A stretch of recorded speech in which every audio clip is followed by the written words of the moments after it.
In this video I'm going to be taking a quick look at the keyhole method. Now the keyhole method is a more optimized approach to completing the first two layers of a Rubik's Cube than you would do with the normal beginner's method. It both serves as a stepping stone into learning the full first two layer techniques of, say, the Rubik method, which is called CFOP to some people, but it also has some uses if you do know CFOP, full F to L, which I'll go over at the end of the video. For the most part I'll be talking intuitively. I won't really be using algorithms, so you do need to be able to know exactly how to solve a Rubik's Cube using the beginner's method as a very minimum. I'll be going over the basics in this, but first I'll talk about some basic terminology. Edge pieces, obviously, are edge pieces, two colours, they're sort of in the middle of each face, on the edge. Corners, three stickers on them in the corner. It's all fairly self-explanatory. Now slot, which is this corner and edge piece, is a slot. This is a slot.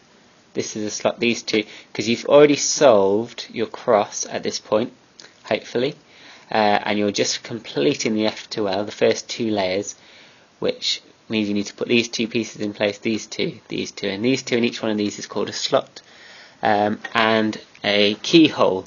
And now the keyhole is where you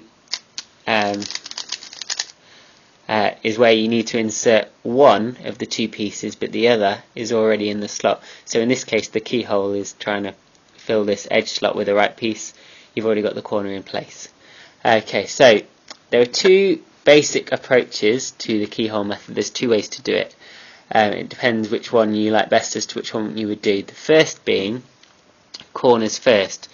In corners first keyhole method, what you would do is you place three of the corners using the standard beginner's method. So you've got this, this green orange piece needs to go in like that.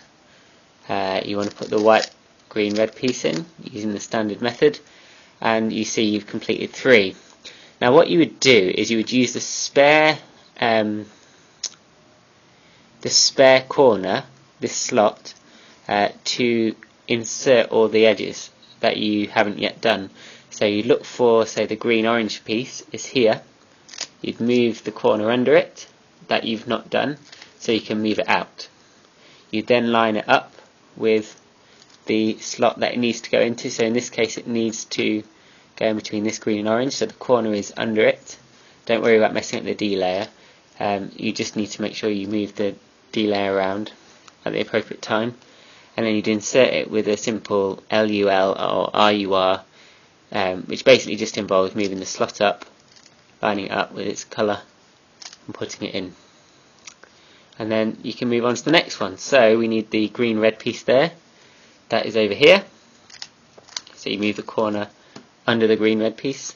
It enables you to bring the green red piece out. You'd move the empty corner space underneath the green red, and you'd insert the edge piece. So that's now both these two done. The remaining one has completed itself. So there you go. And then what you'd do is you'd insert the standard to the corner and edge piece as you would in the beginner's method, or if you're an advanced user you would obviously do it your own way, with your full Rubik method way. Now here is one of the cases that you might come across as a CFOP user that would be useful for you to know. You come across a case where your corner's in place but your edge is flipped and you've got a spare slot. So in this case it's just useful to move the corner under, take it out, reinsert the edge and put it back around, and that's actually a lot easier than taking the corner out normally and then pairing them up again on the top layer.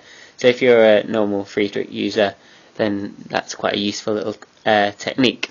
Now the second version of the keyhole method involves doing your edges first. So this is the version I prefer personally.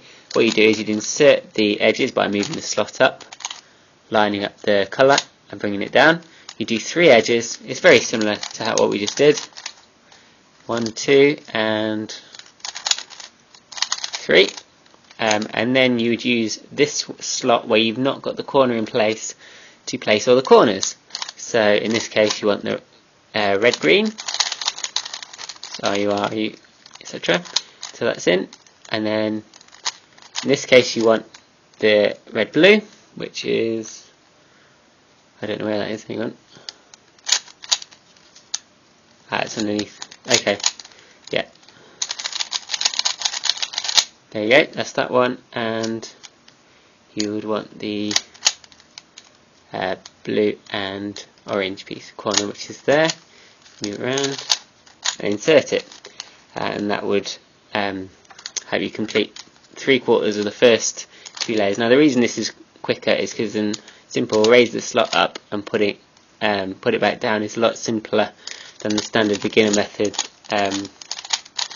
algorithm for inserting the edge. Once you've already inserted the corner, it's not very efficient as a move. So I've already gone over one case that's useful for a CFOT user, which is where you'd have the edge in the wrong flipped, and a slot somewhere on the cube that you can get it out without disturbing anything else. The other is that you might have, let me set this up, an edge already placed, and you need to just insert the corner like we've just been doing. This will come in straight forward, and that's how you would do it. So you would just again move the corner slot away from the edge to where the free slot is and insert the corner that way. Now there are times when you get a case like, let me just set this up, like this, where